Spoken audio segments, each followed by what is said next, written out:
What's going on, guys? PC here. In this video I wanted to show a few of the coolest things in my Dreamcast collection. Now these are not all games, although one of them is. This is not a top 5 games or anything like that. These are just some really cool items that are in my collection that are Dreamcast related.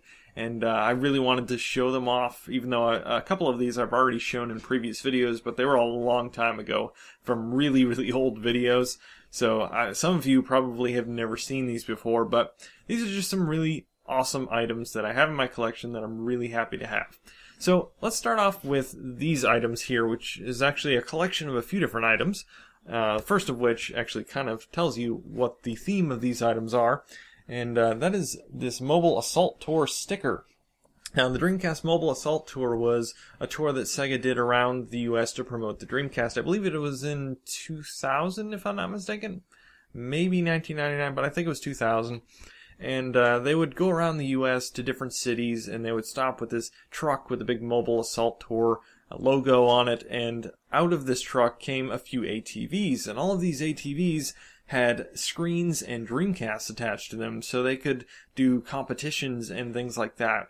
And this was all to promote the Dreamcast and get people interested in it, and I thought this was really cool. I had never heard of this before I actually bought this sticker, along with a couple other items here. But they gave away a few different items, including this sticker, which I'll show a close-up here. Really cool sticker. I actually got a whole ton of those. I gave away a few of them a while back. But the next item that they gave away was this Sega Dreamcast temporary tattoo, which I have not used, and I don't plan on using it. Just going to keep in my collection. Kind of a cool little oddity. And the final thing is this, which is probably the crown jewel of the items that they gave away, and that is this Sega Dreamcast dog tag, which I think is really cool. It's actually still got a plastic film over it that I'm not going to take off just so I can keep it in mint condition. It used to be in the original bag that it came in when I bought it, but I took it out of that because I wanted to hang it up on a wall. So there's that. Really cool little dog tag. Now the next item I want to show off may not look that unique. In fact, it just looks like your everyday standard Dreamcast. And actually has some Choo Choo Rocket stickers that the previous owner put on there. But at first glance, it doesn't look that special. But what's cool about this is a Japanese model Dreamcast. Still not the reason it's cool, but it's a very early model. In fact, it was probably part of the first production run of the Dreamcast. And while that is cool in itself, there's another reason why this is cool, and actually a couple reasons. First off, it doesn't actually have a modem. This is one of the few Dreamcasts that I'm not sure exactly where they released these, but it doesn't actually have a modem. It has this insert here, which is just a plastic shell. Well, actually, it's metal inside, but yeah, it's just basically a placeholder for the modem. But there's no circuit board. There's no actual internals to this modem attachment here, which is interesting. And they release those for specific reasons. I think in certain regions they did not release it with the modem for some reason. And there are some other reasons as well. I believe the kiosk models did not have modem as well, but I don't think this is a kiosk model.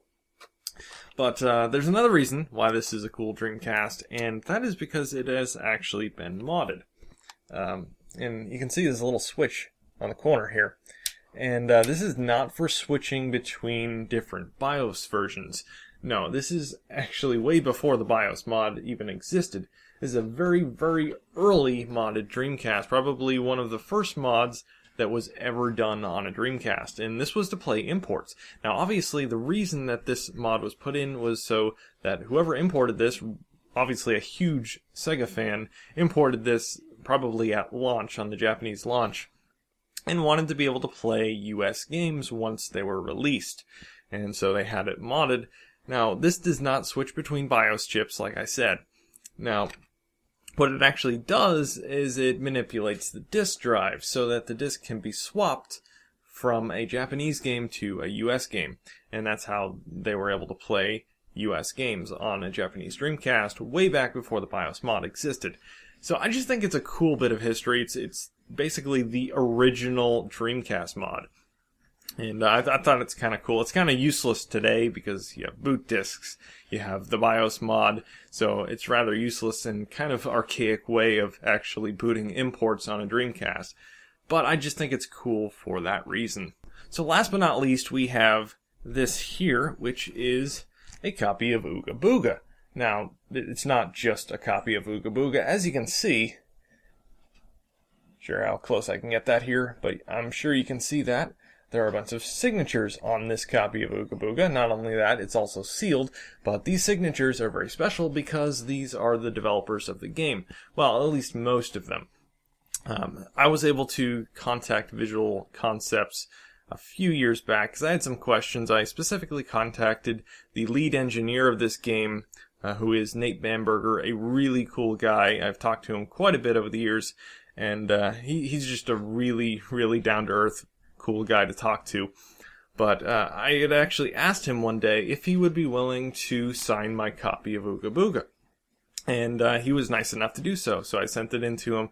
He signed it, and not only did he sign it, he had a bunch of the original developers sign it that were still working at Visual Concepts, which was really cool. And that is awesome because this is one of my favorite games on the Dreamcast. Visual Concepts is one of my favorite developers on the Dreamcast, mainly because of Ooga Booga and Flagon Brothers. I mean, obviously their other games are sports games, the 2K series of sports games, but I'm not really that big into sports games. But Ooga Booga and Flagon Brothers alone make Visual Concepts one of my favorite developers on the Dreamcast.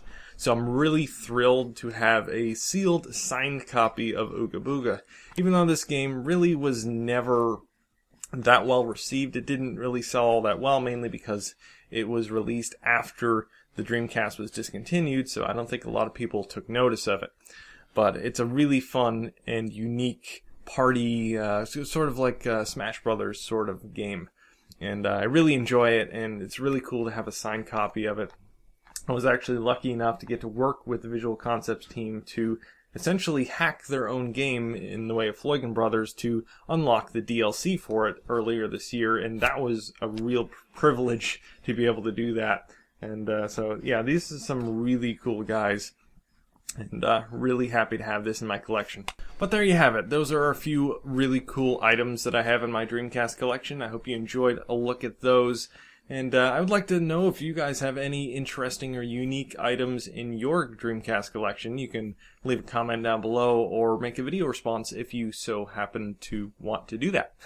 But anyway, guys, that's it for this video. If you enjoyed this video, don't forget to comment, rate, and subscribe. And thanks for watching.